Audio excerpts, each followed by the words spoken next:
boys. Welcome to the spring edition of Nerd Hour. I'm back again. Game number 3 versus Barleys. Last year they were, I don't remember much of a threat, but just remember, once again, things can change, players can be added. So, dog is sniffing my butt.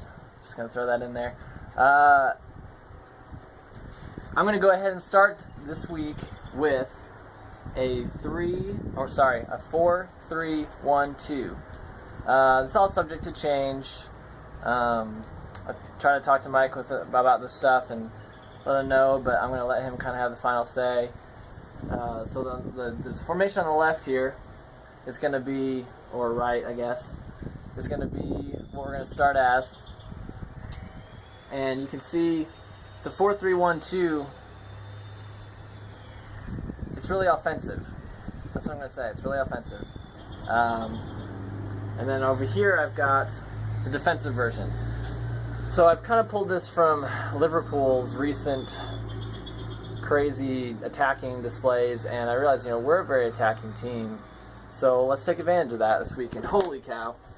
It's getting crazy. Spring edition in the air. Alright, I'm just going to hold that down. We're going to steal Liverpool's on form right now, and we're going to go ahead and start with that. But here's what they used to play. They used to play a 3-5-2. Now this is obviously a much more defensive formation. You got the 3 dudes in the back, and you got 5 across the midfield with 2 up top. It kind of brings more midfielders in, cuts off. It just gives you more numbers to match up to whoever's attacking from the other team. Whereas with the 4-3-1-2, you kind of have these 3 up here floating and drifting away from play and relying just on those 3 midfielders. Now here what you can see really quick is if I move, I'm not a lefty, so we're going to reach around here. This is going to be tough. M-A-T-T. Chase. Dude, if I can do this, I'll be impressed. Oh, that's not so good. Sorry, Chase, just butchered your name. That works. You get the idea. The idea is that, hopefully you can see that. There, a little tilt a whirl. Chase, Alec, and Matt, me, are kind of pinched in as 3 midfielders with the center, left, and a right, but you really don't have that width that you typically have with, like a 4-4-2 or, the 4-1-4-1.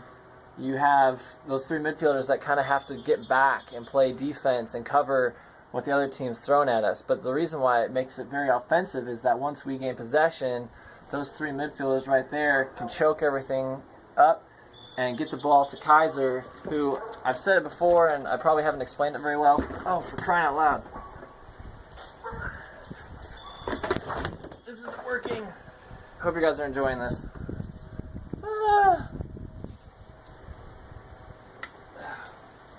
Hold it together, board. I might not do this outside again. So I've said something about the 10 role, playing the 10. I guess that's what they call it. It's the dude that's kind of in the hole behind the forwards, and they call it the number 10 slot. I think it's the guy that wears the 10 jersey. He's the one that is kind of the attacking midfielder that distributes the ball to the forwards. And so the goal with that is to basically use these 3 midfielders to work together as a unit. We're a team right here. These 3 dudes working as a team. We can interchange left to right, middle, but basically you're kind of staying in that formation. And allowing, on attack, allowing your fullbacks, in this case Eric and Nate, to run up along the wing and be involved in the attack. That's why this is such an attacking formation, why it's so lethal for scoring reasons, and also why it's kind of bad for defensive purposes. But these guys make the runs. The 3 midfielders are basically controlling the ball, possessing it up, and distributing it to Kaiser, who's basically going to be that link to whoever's up top, in this case Butler and Danny, to start today. And Butler and Danny, you guys are making those runs. You're looking for the diagonals, you're looking for those through balls, and you're possessing the ball at top. I'm not even going to go into what we talked about last week with, possessing in the offensive half, because I kind of went over that last week.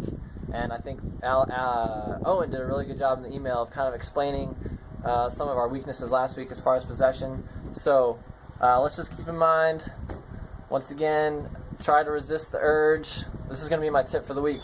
Try to resist the urge to shoot constantly, but I do want shots. I know that's a weird dichotomy, if that's the word I'm looking for.